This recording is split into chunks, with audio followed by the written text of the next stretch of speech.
So we had a very eventful day today. I want to congratulate my wife that she has become a U.S. citizen today. Today Yes. was the day. So a couple weeks ago, if any of you are following along with our podcast, we had an episode back in episode 15 where we actually interviewed my wife and one of her best friends named Angela Nixon. You'll see that episode. If you go to our homepage on our podcast, you'll see that episode right here on immigration. And we specifically discussed their process of legally immigrating into the United States. And we wanted to kind of put a cap on that video with the events of today, because today was awesome, eventful, emotional, as we've gone through a tremendous process to get to this point. What are your feelings like right now that you are a U.S. citizen? Um, I still don't believe it. Like, I've been waiting for so many years for this and preparing myself, trying to learn more about this country, the history of this country that I fell in love with, and knowing that now I am a U.S. citizen and able to support this country in the better way that I can do, and knowing that now I am able to vote, it makes me feel so happy and and appreciate this opportunity, because it's an amazing opportunity, and I just feel grateful, beyond grateful. Well, I'm beyond grateful that you're able to go through this. It was very, very emotional for all of us, and you can't underspeak what somebody goes through when they really have that passion for the country. So what we're going to do is we're going to walk through the entire process of what happened today, video after video. So those of you who are out there who've never been to a swearing-in session before can see it from first-hand point of view and every little step along that process. It's a very, very emotional, very uplifting type of experience, and we're going to start with our very, very first video here. So you're about ready to swear in. How do you feel? Excited. I am very, full of emotions. This is something I've been pursuing for so long, and it's already here. And I feel so grateful for this opportunity. This is a country that I love, a country that has so many opportunities for everybody, and this is one of mine. So I'm just so grateful. So we're walking into the courthouse now to have her swear in. Kind of exciting experience, and we will record that. Keep you guys posted.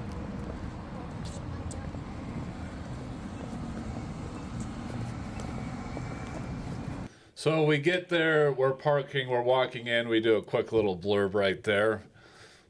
What were your feelings walking? I know from here at home you're nervous for the last few days, but you're actually walking into the courthouse now. Butterflies, anxiety, what were you feeling?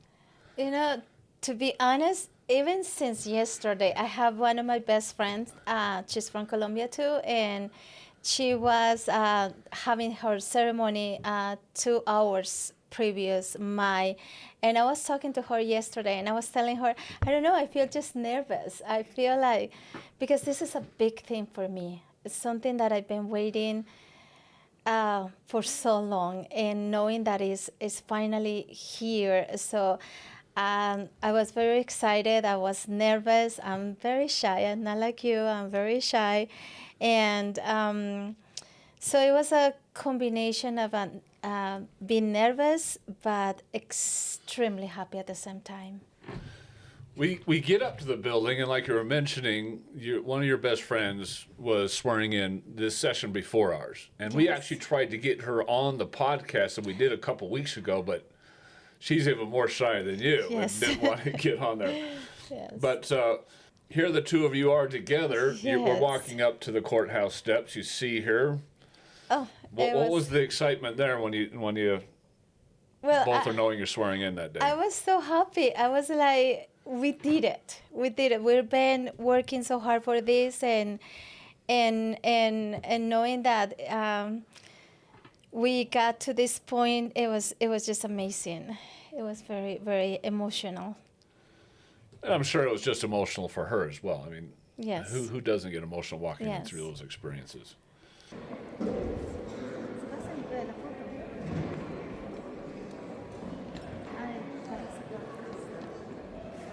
Walking into the courthouse, getting ready to walk into the swearing room. This is my mother. It's actually come to join us. All right, Andrew, get head up. Bash, say hi. It's fine, yeah. Come on. So now we're inside the building, getting ready. There was actually quite a long wait. I mean, that previous session was still emptying out. 100 people were still walking out. Lots of people with just huge grins and smiling and ecstatic, and everybody taking pictures. And Big families happy, husbands happy, wives, kids. It was full of happiness, that building. It was amazing. yeah, so, and then we're waiting there probably a good 30 minutes, waiting for our turn to come in. The guy comes out, starts giving everybody instructions on what's going to be happening. There's the last form that has to be filled out. So we hurried and fill that out, and it's kind of a check-in form is really all it was. It really wasn't much to it. And at that point, they start separating us. So right here, Sorry.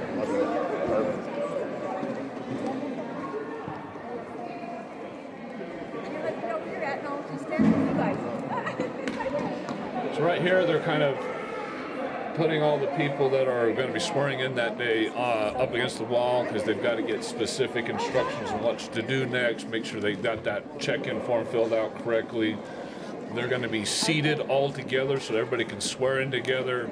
All the families and the visitors are on the other side. Right here, you're actually standing next to a girl that's from Ethiopia. Yes, yes.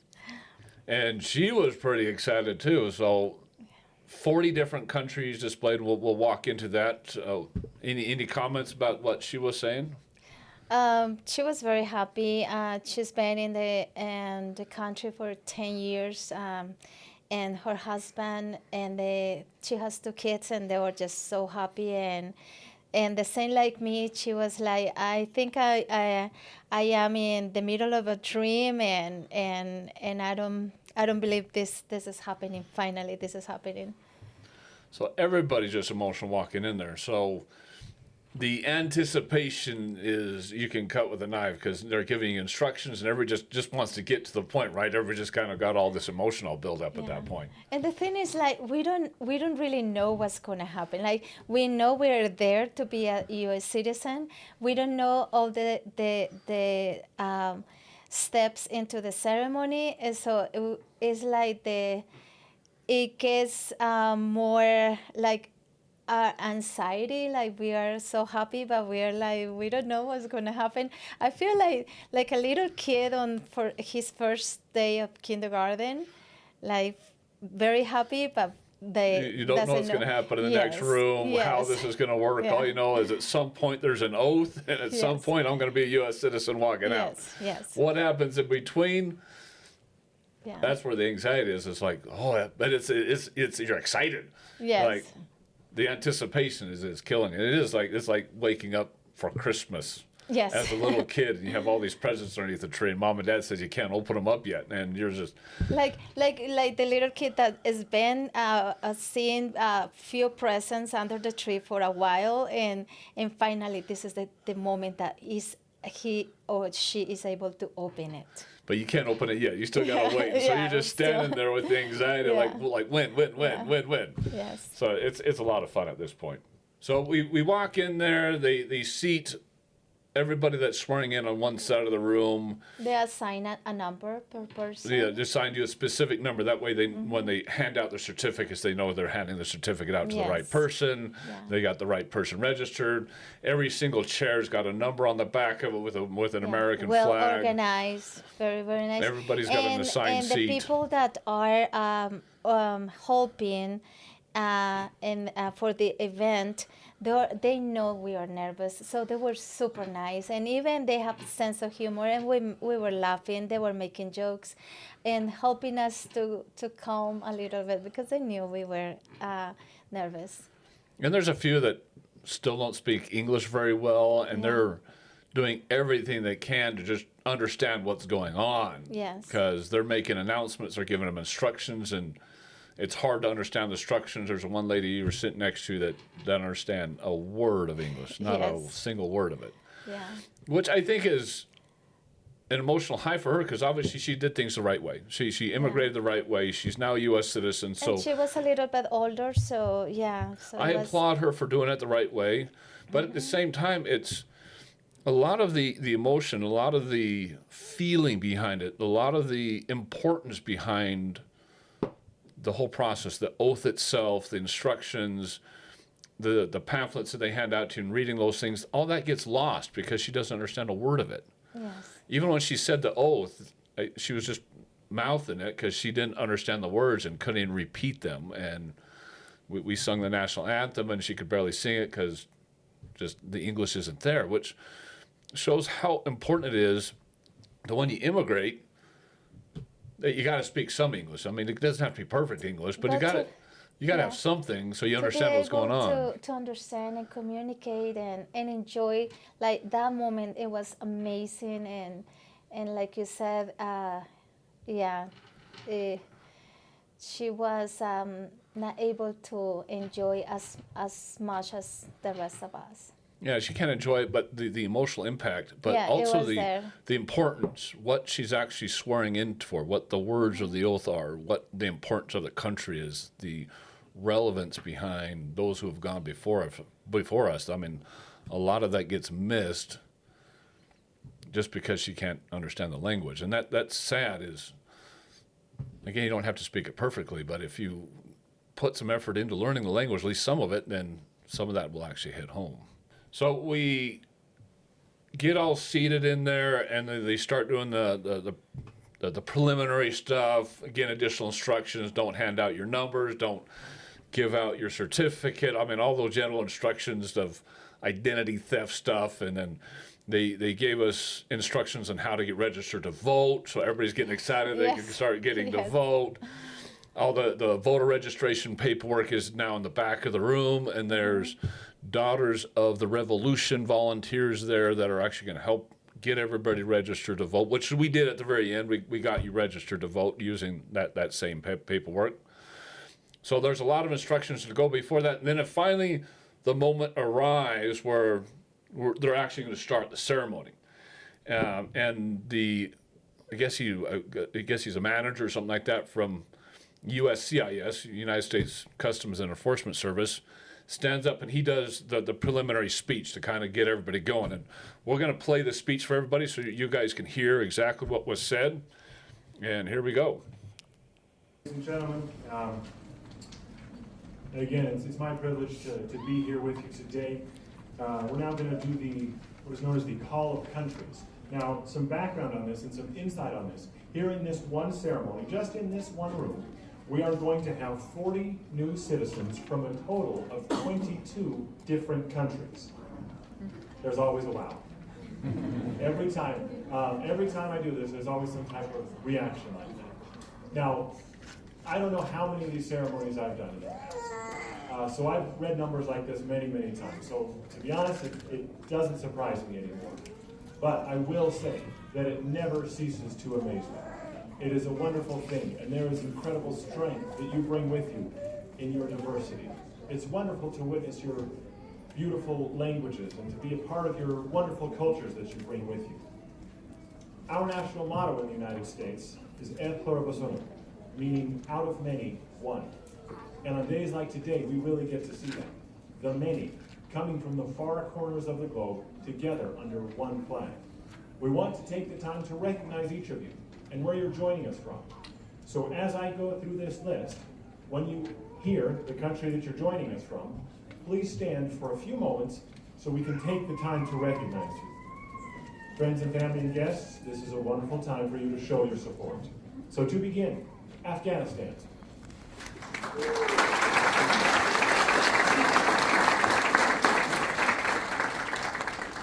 Argentina.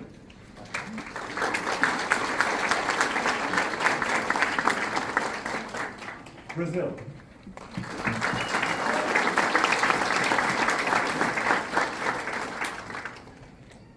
Chile.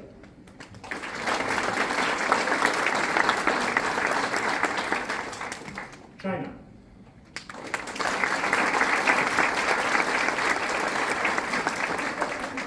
Colombia.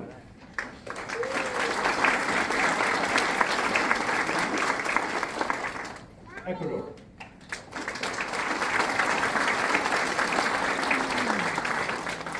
Ethiopia.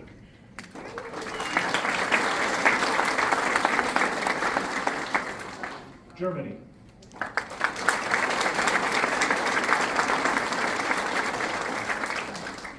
Guatemala.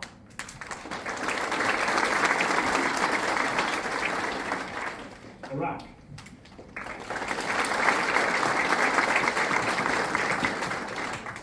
Laos.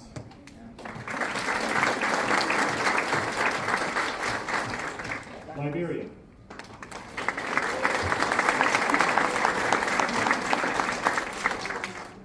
Mexico.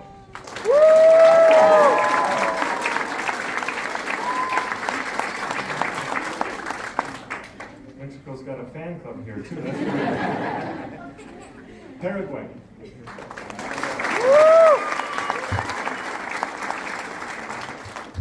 Peru.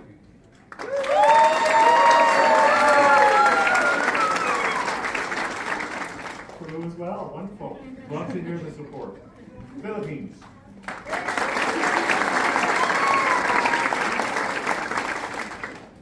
Samoa.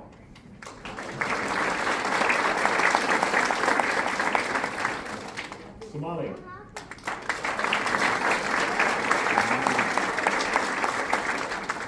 South Sudan.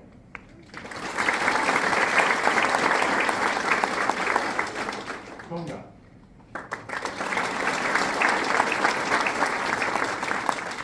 Vietnam.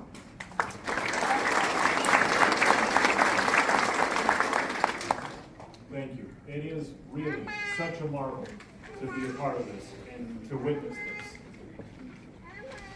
You bring such good with you, and we ask that you take the good that you have, and we'll see what we can add to it. It really is a privilege to be a part of this day with you today. También quiero decir ahorita a los que me pueden entender que realmente es nuestro honor hacer parte de esta obra junto con ustedes. Y realmente yo siento que ustedes son nuestros hermanos y hermanas. Y quiero decirles una vez más, bienvenidos y felicidades.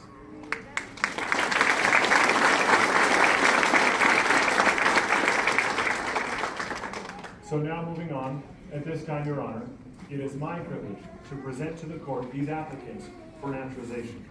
Each applicant has been examined by an officer of the United States Citizenship and Immigration Services, and each applicant has been found eligible for naturalization.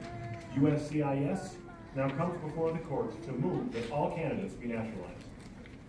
Gladness, the motion is granted. Thank you, Your Honor. So he had a few words to say right at the beginning, but then he did the call of the countries, and 40 different countries. I mean, we got Somalia, we got Iraq, we got Afghanistan, the two countries where we just had a war in. A lot of representation from Mexico. You find out that you got a fellow Colombiana that From is there. From the same city I am from, so it was so exciting. The exact same city where you grew up in. It's a kind of emotional experience because you see every walk of life. I mean, Vietnamese, Laos, all there. Several from Africa, South Sudan. You got Ethiopia they're represented. Yes. I mean, I can't imagine what's going through everybody's hearts there, but you can see the diversity that's coming to this country. And like he was saying, they bring their ethnic backgrounds, their food, their culture. All that is very, very welcome. But at the same time, even though you bring in that culture, you got to assimilate into our society, which is freedom, which is our way of life. And it's not bringing to this country any of the politics of your other country. because we're going to get into the oath right now, and that specifically states that you have to leave all that behind. It's good to bring your ethnic food, your ethnic dress, To your ethnic, enrich the culture, not to change the culture. to enrich it exactly, and bring the positives of that. I mean, I've done a lot of videos over the last few days on socialism, and just the fighting that I get in my comment section about socialism is evil. It's evil. Many countries come from that. I mean, you've got a country right now that's not doing so good. You've got a president who is basically a cartel member. He's working for the drug lords. His best friend with the president in Venezuela, and they are trying to. Their goal is to make the two nations one, combining the government, the military, and it will be really, really bad for Colombia and for everybody over there. Because they're trying to open up paths for drug running. I mean, they're talking specific parts of the country the government's gonna take over, and it's those specific parts of the countries where the drug running goes. It's where the cartels need to have a path so they can transport drugs. The sad thing is that the two presidents, if I have to find one word to define them, is evil. They are evil. There are a lot of families that has lose their parents. We have a candidate that he was only 38 years old, and he was running. He was supposed to run for president, and he was assassinated. He has the attempt 2 months ago, and he died 2 days ago. Now he has only a son that is 4 years old, that is not going to have the opportunity to grow up with his dad. And the same with many families. And the sad thing is that a lot of people, they just believe in them. They follow them. They just don't want to open their eyes and see the reality behind them. And that's the critical thing. Is I lived down in Chile for a number of years, and the sad thing about it is when I was down there, I would ask, because they all just talk so much about the United States. Oh, you're from the United States, and everybody loves the United States, talk up the United States. They particularly mention Hollywood and how much they love Hollywood and the movies that ever come down here. And I'm like, well, you love the United States, want to be like the United States, right? And they say, yes, we want to be just like the United States, want to be just like them. And then I asked them, okay, how are you helping the country become like the United States? Who are you voting into office? And then they'd mention some guy that they voted for, and I know that guy to be socialistic or some other thing. I'm like, okay, if you're wanting to be like the United States, why did you vote for a socialistic person when there's somebody else that is like the United States that's a candidate and you're not voting for him? And the answer was always the same. It's, well, because he's promising us free health care. He's promising us free access to the universities. And that's how all these dictators and leaders get people, is when people figure out they can vote in free stuff, which is what socialism is, it brings that evil. The problem is they cannot bring that here. And that's what illegal immigration is doing, is all they know is that. I mean, I don't fault them for not understanding freedom and what a republic is, which is what we are. Is we're a republic. We're not even a democracy. We're a republic. They don't really understand what that is. So when you have the absolute influx of illegal immigration that we are, you can't handle that at those levels, because you don't go through this process to appreciate that, to understand it, to fall in love with this country. And the reason why I'm mentioning this is because we're going to have the oath right now, and you guys are going to see what people do to take the oath. But right after that, we're going to play like 5 videos of new US citizens now standing up and just having comments about the country. And I wanted to kind of prelude that with this is when you look at those comments, when you're listening to what these people have to say that just swore in, that's heart, that's emotion, that's appreciation. They understand what this country means, what it stands for. Some of them specifically mentioned that they're grateful for those who have died for the principles of this country. And you just don't get that with illegal immigration because all they know is socialism, these other leaders. There are a lot of good people, that they come to this country because they are looking for something better for their own family. And I know a lot of good people that they are grateful for the opportunity to be here. Unfortunately, there are some other people that are not as grateful as they are, but we have some people that appreciate that. And it's not just the gratitude, it's the learning process. Mm-hmm. You have to understand what this country means. We're actually going to go through that here too, because there's a lot of stuff that they go through in one of these booklets that they hand out. But let's walk through the oath so everybody can see what the oath is, and then we'll come back to commenting. Please raise your right hands and repeat after me. I hereby declare on oath that I absolutely and entirely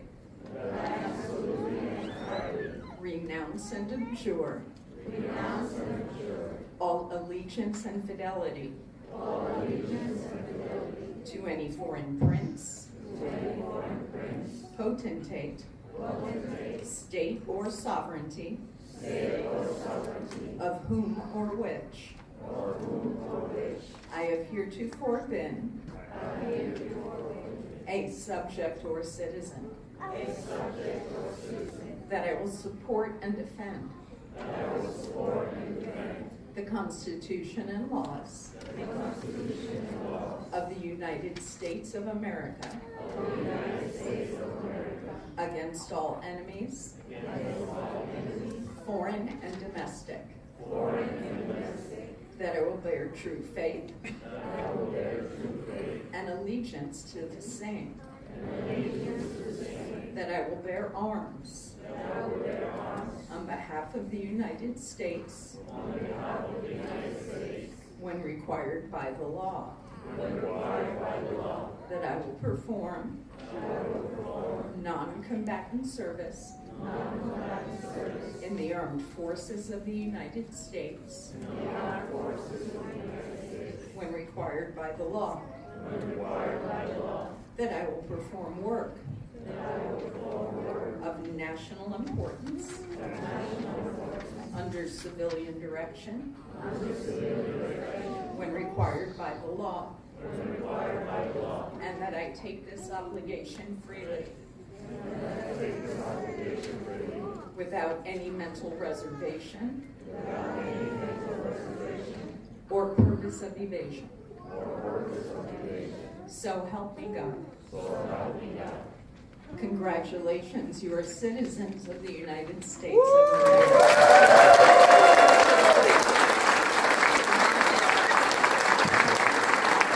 Congratulations, you're a citizen of the United States. Pretty emotional, isn't it? Yeah, when she said that, it was something hit me deeply inside, and I was like, this is it. I am a US citizen, and I was so happy. The one thing I want to point out at the very, very beginning of that is you have to renounce your previous country, any allegiances to former governments, magistrates, kings, anybody. You have to renounce it all. And you can't have any form of reservation or cause for evasion. It means there can be no ulterior motives in your head. I mean, you can't become a U.S. citizen so you can go out and protest against the country itself or evade anything or serve as a spy or any ulterior motives at all. No, You have to give all that up. From this moment on, it becomes part of our life, and we devote loyalty to this country. And most everybody does. I mean, this is why there's legal immigration, because you don't have that. And there wasn't very many dry eyes in that audience from any of those people swearing in. They're all very, very emotional, and it's because they go through a process, learning what this country means, learning what the Civil War was, what the Revolutionary War was, what World War I and II were, Vietnam, Korea, the Iraq and Afghanistan wars, and everybody that has gone before us and has died for that. They learn about our founding fathers and what they did to put the Constitution, the Bill of Rights, all that together so we would have all these rights. There's a learning process behind that. They leave behind socialism. They leave behind dictatorships. They leave behind communism. They leave behind all these other forms of government that any country out there is espousing, any of them. Doesn't matter what it is. Without reservation and without cause of evasion, without any cause of evasion. I mean, you're devoting everything to that now, to this form of government. Yes, and something that I love is when they said, "So help me God," and that's what we can hear that when I go through history from our founding fathers, they always said the same thing. Because without God, what stops you from lying about something or evading about something? Because it's a higher moral value than just a piece of paper or a law on a piece of paper or loyalty to any government. It's a higher power that requires more out of you. But I don't know if very many people have listened to that entire oath. I mean, I'm sure people listen to the oath when the president gets into office or when a congresswoman or congressman gets into office. A lot of the words is the same, but then there's a lot more to it when you're actually swearing in as a U.S. citizen, and you're leaving behind everything. So you are always going to be from Colombia. You're always going to have a heart for and love for Colombia. You're always going to have a love for the people. You're always going to have culture from Colombia, and the best food ever, because you cook that type of food every day for me. So I love the food. But at the same time, I'm going to have a love for this country that open the opportunity for me to be here, and that's what when I decided to study about the Constitution, I decided that I need to teach my son, now that he is young, to grow and learn to be grateful for the things that he had, and to be and to know that he is growing in a country that has so many blessings, and that he can learn to be grateful and appreciate and respect. Because unfortunately we have we see, not everybody, but we see a lot of young youth that they don't have appreciation or respect for their families, and neither for our own country. And that's terribly sad, because you're right. I mean, you hit the nail on the head, is appreciation and respect. We had a congresswoman the other day, and I think she was Guatemalan or something. And she came right out and said, "I'm Guatemalan first, U.S. citizen for the U.S. second," which completely goes against the oath of citizenship that you just did, that she did. But then she's got a second oath where she's now a U.S. congresswoman, and that oath of office. So she's violated both oaths of office and her U.S. citizenship. Just completely violated both. I know Ilhan Omar has done the same thing. She's Somali first, and for that extremist Muslim type of stuff that's going on out there, and she wants that before and above her citizenship as in the United States and her oath of office as a congresswoman. So two great bad examples of people have completely violated their oath of citizenship and their oath of office, which is just horrible. I mean, you need to take these oaths seriously because that's our country we're talking about. And That's our purpose of being here. something that we don't know before our preparation to become a U.S. citizen. Citizens, we knew, and we signed papers, and when we have our interview, we said that we follow all the United States laws, and that we devote our loyalty to United States of America. Loyalty and allegiance. And allegiance, yeah. Yeah. So to demonstrate this passion, this love, this appreciation, we're going to go through some comments that are given by those who have just sworn in to office. And I'm proud, very, very proud, that the first person to stand up and offer comments was my wife. So we'll listen to her first. Hi everybody, my name is Janet Kennedy. I'm from Colombia. I live in a small town far away. I just want to say that, like the Grinch, my heart grew 3 sizes bigger. I am just so happy, so grateful, and I want to thank my family for all the support that they have given me, my husband, my son, and more than anybody, I want to thank God for giving me, blessing me with this opportunity to be in this country, a land of opportunities. I feel so grateful for this opportunity. I love this country so very much, and I've been waiting for years to be able to say, I'm proud to be an American. So what made you stand up first? When you have these feelings in your heart, you cannot hide them. You have to share them, and I just needed everybody to know how grateful I was for the opportunity to be an U.S. citizen and have this dream come true. And I wanted to express all the gratitude that I have in my heart. I was very proud, Nolan, for me to have you stand up first and then voice what you did. Just so you guys everybody understands, it's open mic, so they actually ask for volunteers to stand up and comment about what you're feeling, what you just experienced, and then guy goes around with a portable microphone and just starts handing it to people to just kind of give your thoughts. And when they asked for a volunteer to stand up first, she was the first one, and emphatically says, "No, me, I want to do it." She went first.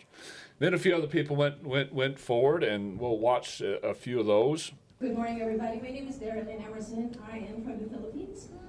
I moved here 10 years ago with a suitcase full of hopes.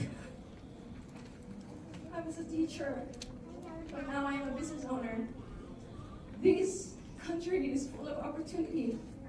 I was telling my parents that, hey Mom, I built this business. I do government contracts, federal and state contracts. We do trainings. And I was telling my parents that this is what I do now, and they were like, what? You do what? Because back home in the Philippines, I was a teacher, and not a lot of opportunities there, but here, there's a lot. I'm so grateful for the country that raised me. The Philippines, I am so grateful for this country that raised me, because I do have a family here. I have my daughter is half Filipino, half American, and we're forever grateful for this country and all the things that it could provide for me and my family. Yeah, that's just all. So again, that's just the gratitude that is there. I mean, she loved the country that she was born, and she expresses that. I'm so grateful for the Philippines. But I've left that in the past. I'm now a U.S. citizen now, and the land of opportunity. She's a business owner. She's doing government contracts. She didn't have those opportunities in the Philippines. She has that here, and so she's incredibly grateful for what this country provides. And we have a lot of our own U.S. citizens that do not have even close to that type of gratitude, and they're born and raised here. And you can perceive the emotion in her voice, because many of us, we went through so many sacrifices to get to this point. Because it was not easy, but we did that. We were we paid the price to be able to be a U.S. citizen, and with happiness in our heart, we work hard to do the things we needed to do to come here, to be in this point. And I would just like to see some of that gratitude in our youth and those that are graduating from our universities, that appreciation for what we have. Not taking things for granted, to be more grateful. Because a lot of all the things that we have, a lot of people pay a really hard price for that. Yeah, and work your own way through it. Don't come here to abuse the system. Don't come here to get on food stamps. Don't come here to get on Medicaid. And make an effort to learn the language, just because it's good for ourselves. There is no way for us to be able to defend ourselves if we don't understand, if we are not able to communicate. It's important. I just don't see that type of emotion in a lot of illegal immigrants, because they come across the floodgates are just too wide open. You don't have the time to assimilate, to become part of the country, to learn everything that you guys have learned. You just don't have that when you just walk across the border and you're given a $2,000 to go move somewhere. Yeah, and like I said, we can kind of put two groups of illegal immigrants. There are the ones that they didn't have the opportunity for many reasons to come to the right way, and there is some people, they love this country, and because I know a lot of people that they love their country, they work, they try to do the right things, they try not to get themselves in trouble, and then you see the other group of people that they take things for granted. There are some other people that they are demanding, oh, you have to speak Spanish. I don't have to speak English. You have to speak Spanish to me. So there is two different group of people. The ones that even though they are illegal, but they are good people. Good people that they are praying and hoping to have an opportunity to have an opportunity to work through that path of being legal someday. And you have the other people that they just don't care. They don't care, and they just want to abuse the system. It's between appreciation and no appreciation. Mm-hmm. It's between learning what this country stands for and not caring what this country stands for, and just bringing whatever crap that you're bringing with from your former country. Which is why we've always said in these podcasts that there's got to be a mix of the deportations that Trump is doing, but also something like the Dignity Act, where we've talked about the Dignity Act in like 3 different podcasts now, that gives people an opportunity to have that working relationship and there is so go many through this good people, good families process. That they do everything possible to respect this country, even though they are, as I said, they didn't come the right way. Well, here's one from Mexico. My name is Elsa Swallow, and I've been here in the United States for about 25 years. I have been through some green cards, but finally I decided that I want to be an American citizen. I'm so grateful that this country embraced me thoroughly, and I will do the same. And I'm so grateful that I was found worthy to be called an American citizen. And when I studied history, and I feel so touched by the founders of this country, what they went through, and what they had done, what they did for this to start this process, the country they made. I'm very thankful of this ceremony.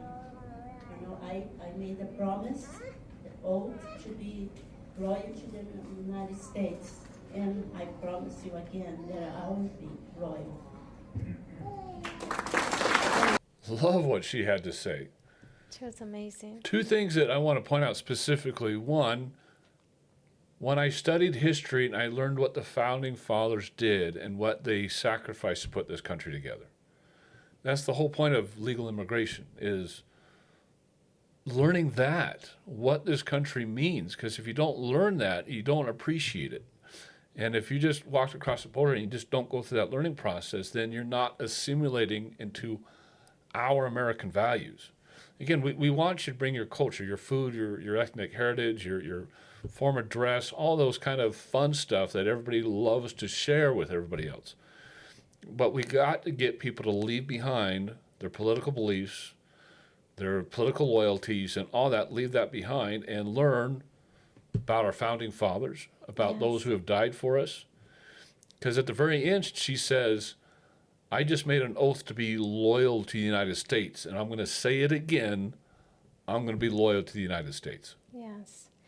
Yeah, something that I don't understand is there is a lot of people that they were running away from their countries because of their government, but yet they come here and they want to their set up law, the same government, like the Syria law or things like that. And I'm thinking, well, if they want that so bad, why they are here, right? Why they don't go back to over their own there country, where they are trying to impose those beliefs and those things here.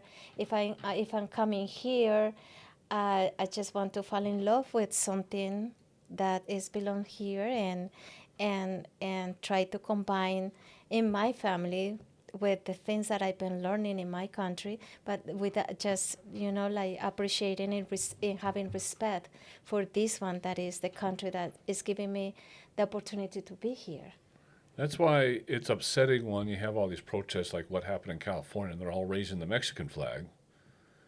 If you like that flag so much and you like that form of government and you thought that was what you wanted to have, go back to Mexico and have it, if that's what you wanted. And if you really want to be here, you should be raising the American flag. The crazy thing with those protests is just they are affecting their own people, because I have a lot of good friends from Mexico that they love and appreciate this country, and they are so grateful, and they mentioned to me how upset they are that they are using a symbol that is so respectful for them, that is their flag, and like burning things and using the flag when that's not what they are. That doesn't represent them. That's not what they want these people to do with their flag. Well, they shouldn't be raising their flag, and they definitely shouldn't be burning the American flag. Yes, exactly. Because a lot of them are out there burning the American flag, and that is appalling. I mean, I want nothing more than to scoop them all up and deport them right then and there when they do that, because you are desecrating something I believe in, something that my ancestors have fought and died for, something that I appreciate and love. Yeah. You're desecrating it. And this, like we were talking about the founding fathers, and also the 56 men that signed the Declaration of Independence. They didn't. They not only sacrificed their family, they sacrificed their wealth, their things that they work for their entire lives. They lose everything just so we can have a freedom. So this one is two people, both Paraguay and Mexico. So we'll listen to them both real quick. Congratulations. I know, like me, we have been waiting for this day for so long. My name is Marilyn. I'm coming from Paraguay in South America. I'm very grateful for this country, for my family that support me in everything. Sorry. And I'm very very proud to be in America now. Thank you.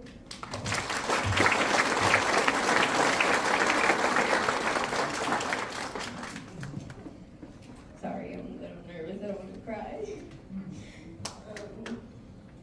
My name's Jasmine. I'm from Mexico, La Piedad, Michoacan, Mexico, and I'm just really thankful that my parents chose to come to the country that they didn't know anything about, no English, nothing, and thankful for my husband for giving me this opportunity to become a citizen. Without him, I obviously wouldn't be standing here today. But I'm so grateful for all the opportunities this country has to give and all the dreams. Like the American dream is real, it's a real thing. And I'm just grateful for everything my husband has given me, and then my parents. I'm so proud of my parents for coming to a country they didn't have no idea what was going to happen until we got here. We gave our all, and because of them, I'm here today, becoming a United States citizen, and my husband as well. So I'm just really grateful, and I can't wait for this next journey and chapter, that all the opportunities that are coming my way, and I'm proud of all of you guys as well for applying to become a US citizen and getting this done. It's our turn to vote and make a difference in this country as well, so I'm really proud. Thank you. So a lot of good points there too. First, she had parents that brought her here that probably came with nothing and raised her here. She speaks good English, so she was probably raised here and just now is becoming a U.S. citizen. I mean, who knows if her parents are legal or came across legal or not legal. We're not given that information. But if they did come across illegally and they went through the process to become legal, and she went through the process to become legal, which is what they all should be doing. You should be putting that effort forward and doing whatever it takes to go through that process. And the one comment she makes is, the American dream is real. The American dream is real. That you can come here and make something of yourself. It's because we have the freedoms, we have the opportunity, and you can't take that away like the song says, right? Yes. I mean, it can't get taken away if we vote wrong and we vote in socialism, we vote in bad government, but as long as we adhere to those freedoms, then it can't be taken away. But again, you're seeing two people, one from Paraguay and another one from Mexico, the absolute appreciation for coming here. The gratitude. The gratitude. And not only that, but in order to have that appreciation, that gratitude, you have to have knowledge. You have to have meaning behind it. So it means they've gone through the process and they've learned what this country means, what freedom means, what the Constitution is, what a republic is. They've gone through and learned that, and that's where the gratitude comes from. And I admit that the legal immigration needs to be better and faster, which it is, because we mentioned in that other podcast that there's something speeding it up, because we all of a sudden went from an 18-month wait down to a 1-month wait. But you just can't get that type of appreciation anywhere else. You just can't get it. Another one from Chile here. Hi everyone, my name is Elias Munoz from Chile. I don't want to talk because it made me cry. I feel so happy. Honestly, I found everything I want over here in America. I have a wife, my family. So honestly, I feel so happy right here in this country. So thank you so much. Thank you for this experience. Congratulations to everyone who is here. Thank you. Thanks, volunteer. Congratulations, everyone. It was really great to be American, and like what she said, I think that's our time to make a good decision and making a good life. Try to protect our children and build a good future and a great country again. Thanks, everyone. Thanks for this opportunity, and I'm proud to be American. God bless. So again, one from Chile, another one from Iraq. And the one from Chile says, I've found everything that I wanted here. And that says it all right there. I found everything you wanted there. And again, showing appreciation. Then the guy from Iraq, I mean, he's coming from a war-torn country. And we helped a lot in that, being war-torn, because we were down there for 20 years in the war. Tried to help them set up a government down there that would vote, but then they've kind of slipped back, and it's still controlled by ISIS, terrorist organizations. The women still are not free down there. They're still having to wear a burqa. If women even try to become educated, they get killed. Mm-hmm. If they find a young girl that learns how to read, and they go out there and they actually test them, can you read this? And if they find a young 10-year-old or 12-year-old girl that can read, they'll pull the mother over and kill her. And if you don't think that's real, look it up, because it happens over there. Women cannot be educated. It is against the law for women to have an education down there. So sad. So sad. And then women are property. They don't have any value, and yeah, they're. I was listening to a guy that he says that women are like equal as animals, like the same value of an animal. Yeah, and they could get bought and sold just like an animal. He literally said that on, I think it was a TikTok or Instagram or something like that. They're interviewing a Iraqi or Afghanistan citizen, and they said, well, what is woman to you? And they said, well, it's the same as a goat, same as a camel. They are nothing. They're nothing. They're nothing. They're just to be bought and sold and do whatever I want with them. There's just no freedom down there at all. And him right there at the very end says, I'm proud to be an American. It doesn't matter what religion he is, whether he's Muslim or Christian or anything else like that. And all that falls by the wayside. It doesn't matter if he's loyal or was loyal to anything else. He has now revoked all that loyalty to any other nation, creed, form of government. Even if it was Sharia law, that's a form of government. He has to renounce that. Yes. Any form of government. He's now a U.S. citizen and proud to be one. Yeah, and do you notice that everybody, all of us mentioned that we are so grateful for the opportunities. Everybody mentioned the word opportunities, because that's something that we are lack in our own countries. And we come here and we see that, and we cannot be more than just grateful. And yet you still have people here that just no gratitude for any of that. All right, a couple of last things here. So after everybody swears in, we have these comments. The judge who was presiding over it and was actually there to make it official, he gets up and says some comments. We'll listen to the judge's comments because he says a lot of really good things, and then we'll move on from there. Good morning, everyone. I want to start by expressing my feelings of how proud I am of each of you for doing this.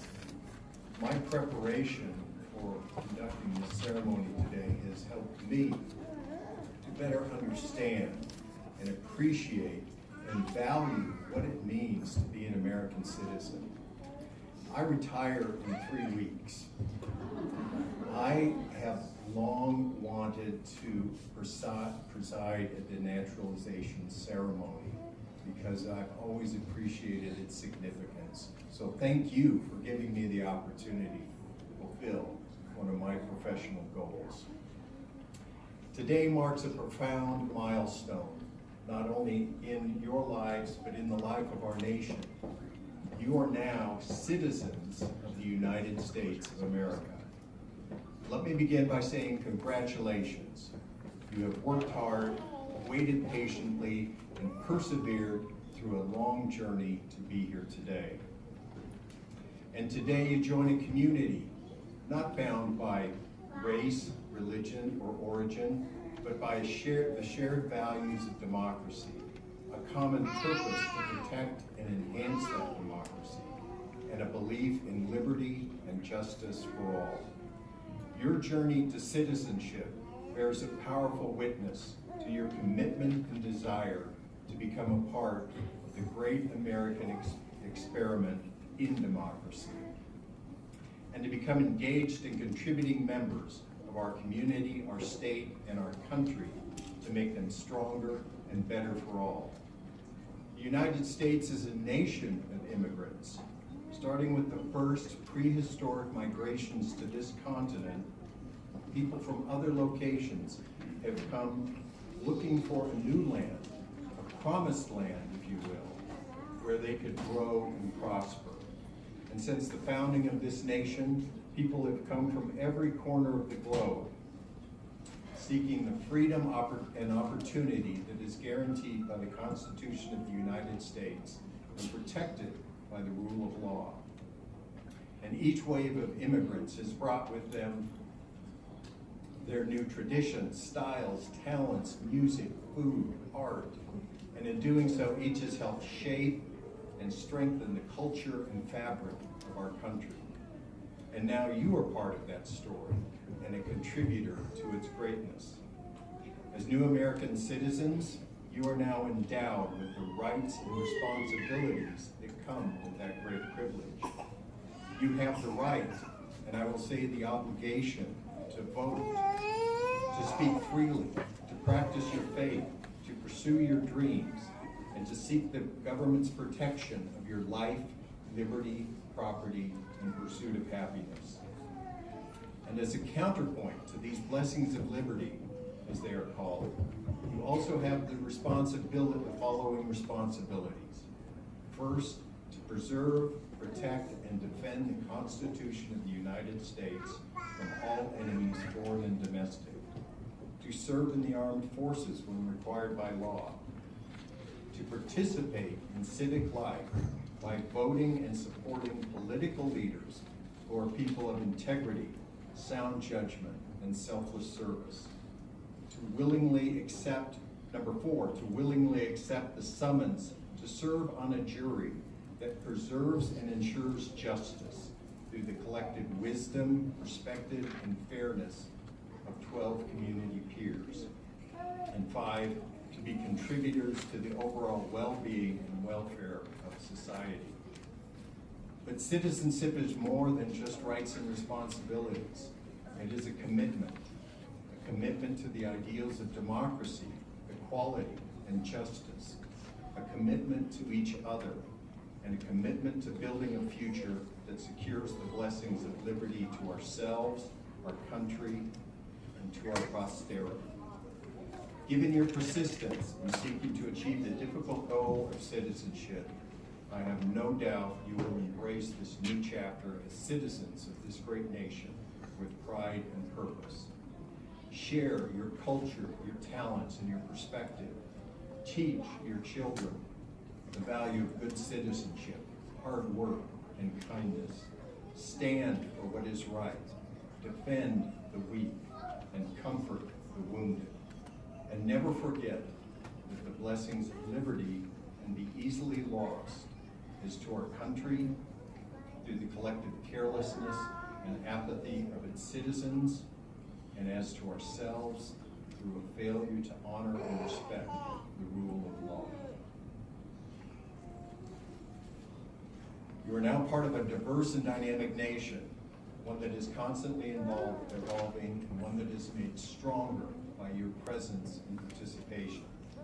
So again, I say welcome. Welcome to the United States of America.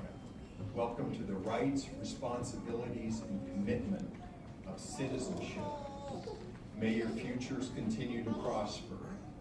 May your voice contribute to the civilized discourse of competing political ideas. And may your life and actions add to the greatness of yourself, your family, your community, and this country. Thank you. And again, I say congratulations. And I want to salute you, my new fellow American citizens. One part about the oath, when you're taking the oath, is you will take up arms in the defense of the United States if the law requires them. They physically take up arms to defend the United States.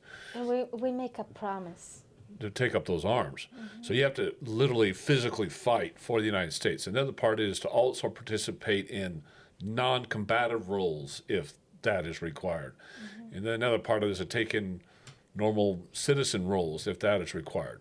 So there's 3 parts of that oath. One is actual fighting with a gun. for the defense of the country, if that's required, and if that's not required, then participate in non-combative roles if that's required. I mean, during World War II, everybody got into the factories and started building tanks and planes and everything that the war machine needed to defend our country. The people that they cook, the people that they were helping and with whoever was injured. So there is many ways to help. Yeah. So part of that is what he said is that we've all committed to that part of it. Yes. The other part of that is to kind of participate in the culture of the United States, because he specifically mentions that what I mentioned at the very beginning is you're bringing your food, your clothing, all that, but then we're combining ourselves under one flag. Mm-hmm.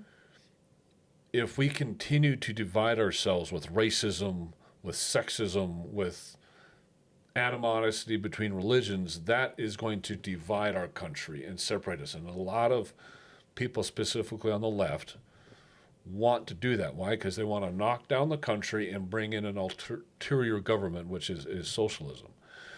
But as long as we stand together underneath our Constitution, have that Constitution as our combining force, it doesn't matter what your culture is. You could be different languages, you could have a different religion, ethnic group, color, skin, all that gets kicked by the wayside because it doesn't matter. It's all just part of the big fabric we call the United States. Right, what they say, one nation under God. Like you said at the very beginning, e pluribus unum, of many one. Mm-hmm. Of many one. One nation under God. Mm-hmm. And if you find that unity, if God is your unity, if the Constitution is your unity, nothing else matters. But we have to have that unity. And if you're not learning about the Constitution, if you're not learning about our forefathers, how can you unite? There is no unity there. There's no common bond. There's no common fabric. There's no reason to treat your fellow man with dignity and respect, and it's particularly kindness. Because then all you get is violence and animosity and hatred and fighting. Mm-hmm. It's the freedoms that we have that brings us together and keeps us united. And if we start espousing socialism or dictatorships or anything else like that, anything that is not what their founding fathers put together, that's going to divide and separate us. Yes. These protests are going to do nothing but divide and separate us.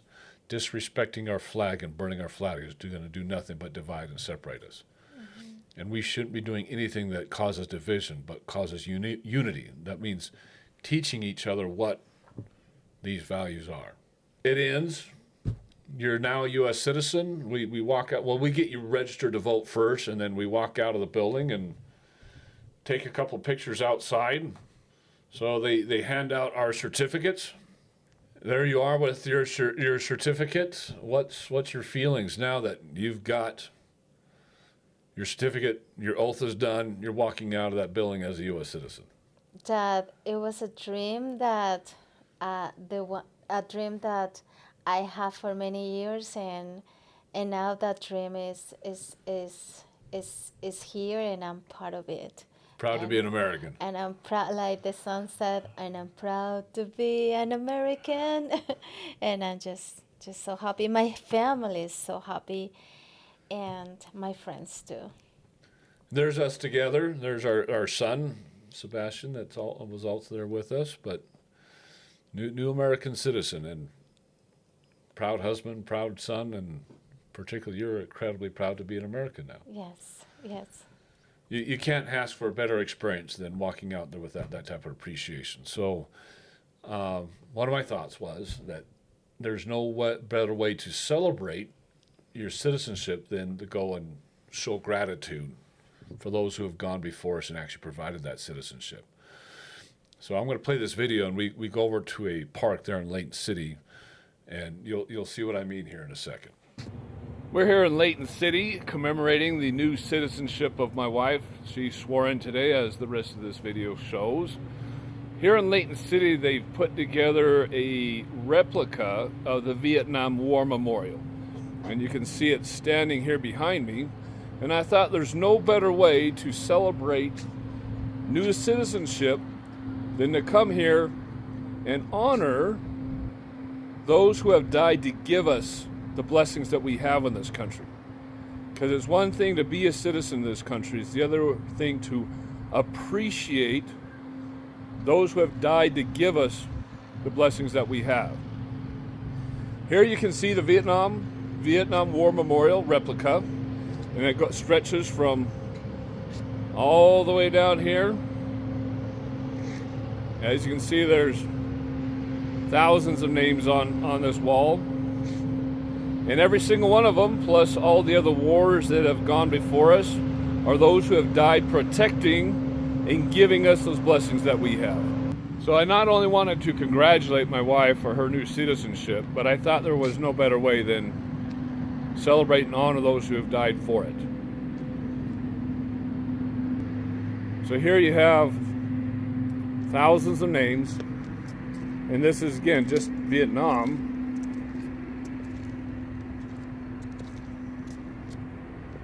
As we slowly go down this wall and commemorate those who have died giving this country what we have.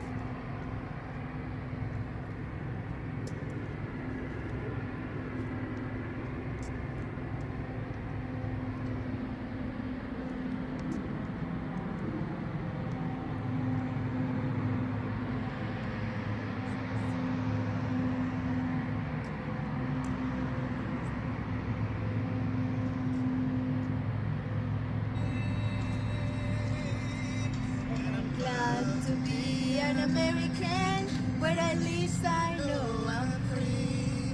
And I won't forget the men who died to give this right to me. And I'm glad to stand up next to you and defend her still today.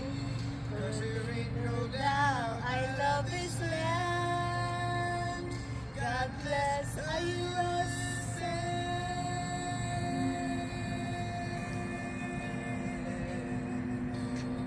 Found new citizen standing here at the Vietnam War Memorial here in Layton City, Utah.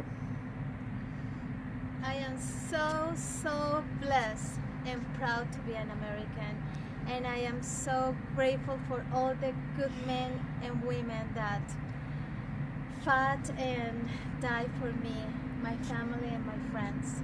Thanks. There's nothing better than to show appreciation for what you have. And I mean, I have my grandfather on my dad's side, on my mom's side, grandfather on my mom's side fought on a Navy destroyer in World War II. Grandfather on my dad's side fought in Korea. Mm-hmm. I have 4 sons that have all been military, 3 Army and 1 Air Force, all serving military right now. And I've taught them the appreciation for those who have gone before us since they were little kids. Most people on Memorial Day go out to the lake, go out, watch movies, have a barbecue or something like that, and I would get my kids up at 7 a.m. and we would go find a memorial where they're actually having a memorial service. And so we'd go and find a where veterans are buried in a war memorial graveyard, either Salt Lake or down in South Provo or something like that, and we'd go watch the memorial. And they'd have veterans of foreign wars there. They usually had a legislator there. We went and saw Senator Orrin Hatch a few times and then a few others, but that's what we did on Memorial Day is we went and did what you're supposed to do, and it's commemorate those who have died before us, that gave this country the freedoms that it has. One of the things that they gave us during the swearing-in ceremony was a book, and it says, Why I Love America. And it's these little books that they handed out. And there's a couple of things I wanted to point out in here. Because I read the book, and it's just kind of goes and shows why people go through this process. And we'll just comment about a few of these quotes, and then we'll be done with this video for today. It says one comment here on patriotism. It says, like the founding fathers and the men and women who have helped build and defend this country, we can also be patriots today. Patriotism is the love of our homeland. It's the feeling of unity in our country. Patriotism brings people together for a common cause. It's believing that although America is not perfect, it is the greatest nation on earth. It has been the most prosperous, stable, and powerful country in the world. It is and always has been exceptional. Our country has helped many other countries defend their freedoms too. That's just amazing right there, because if half the people, or I guess more than half the people in the United States actually believed that, our country would be even better. Because the one thing we have to understand is nobody's perfect. There's not a single human being that is perfect. There's one perfect being, and we know him as Jesus Christ, and he was the only perfect being ever to live. Which makes it so our countries are not perfect. Our governments are not perfect. So stop expecting perfect from your government. Just expect the best it can be and put the best people possible into office to run those countries. And that's what we've done here in America. The American experience is the best thing on the planet. And it specifically says the most powerful, the most prosperous, the most stable, and the most exceptional country to ever be on the planet.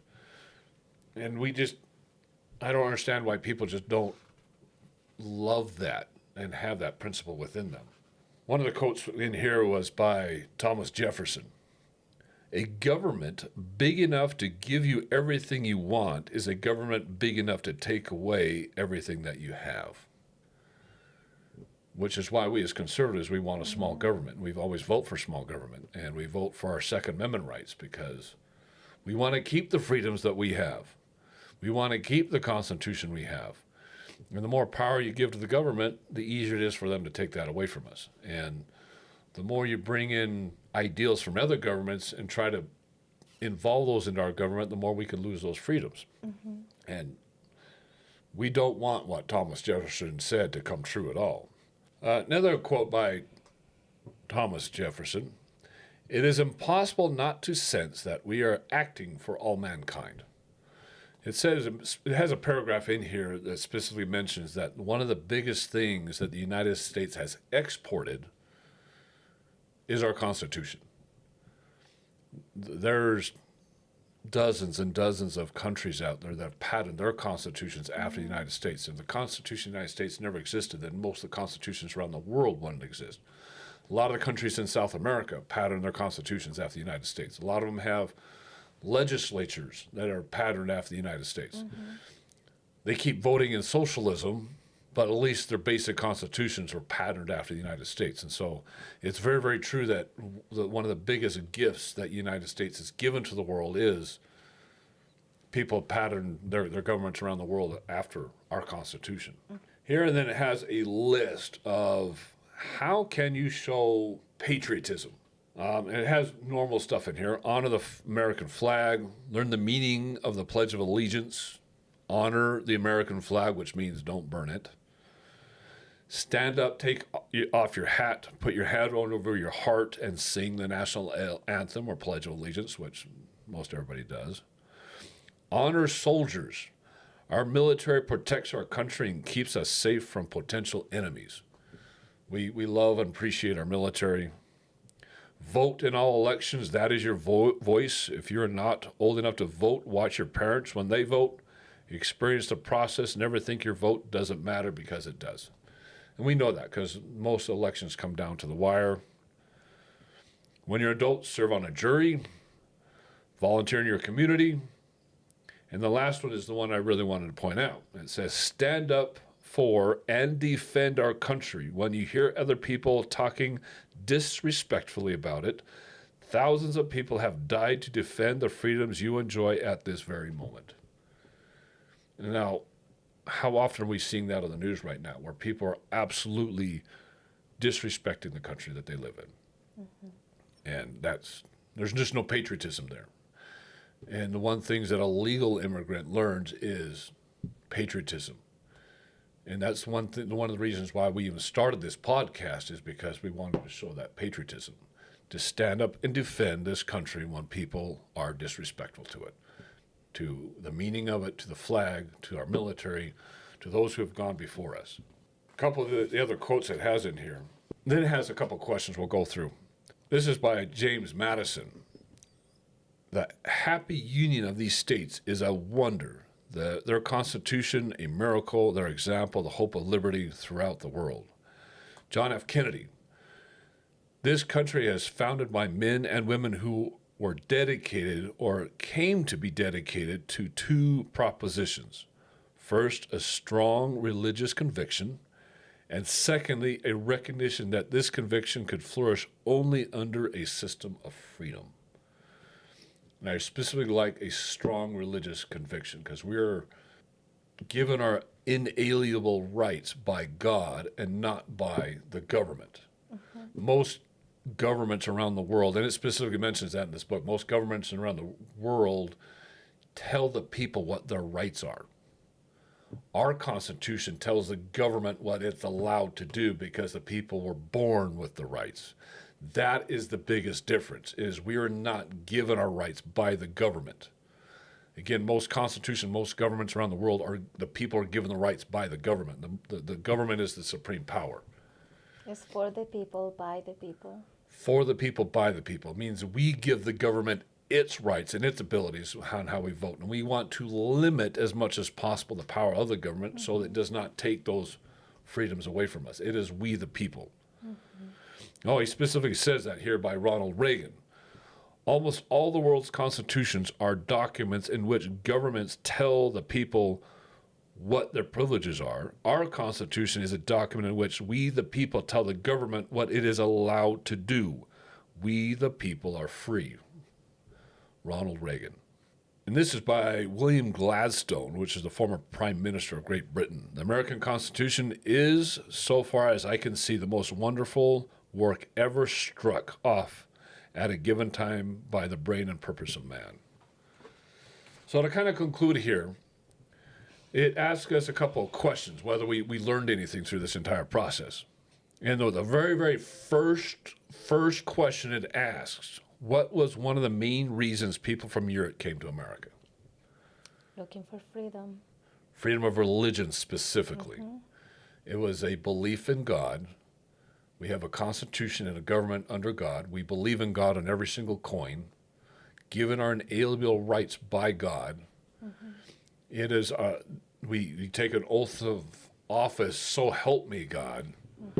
There's a specific belief in God that is the ultimate authority. And because we have that ultimate authority, we have a higher sense of values, a higher sense of principles.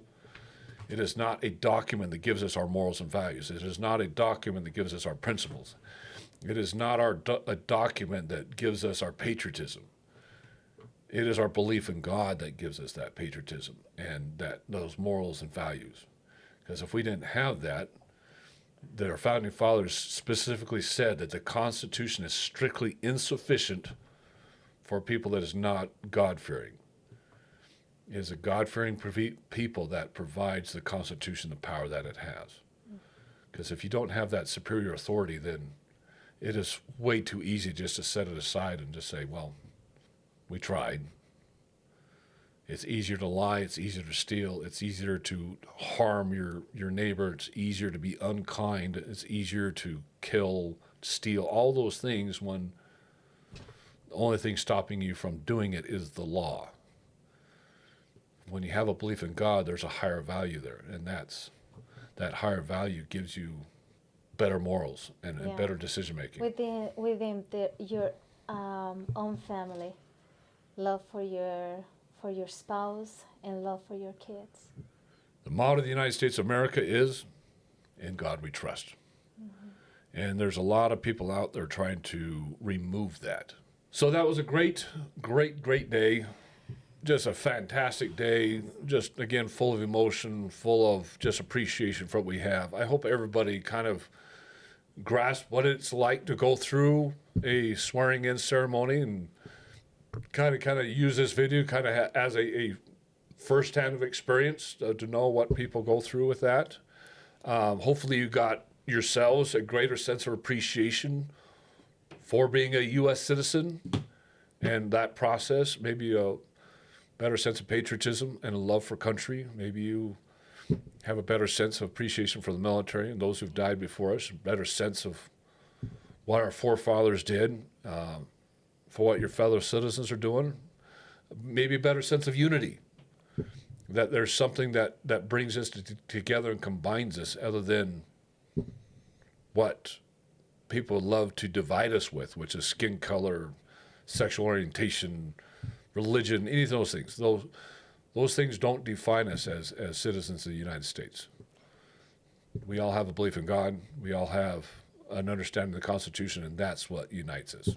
Yeah. And I hope we feel united underneath that single flag and what it means, and fight against those who would desecrate it. Yeah, and my invitation for everybody up there, keep fighting for your dreams. Keep be perseverant and keep working for what you believe and what you want. It took me, as I said in the previous podcast, it took me many years, and finally it's here. And that opportunity that I have is waiting for you too. So don't lose faith, don't lose hope, and keep fighting for your dreams. God bless you. We'll see everybody on the next video.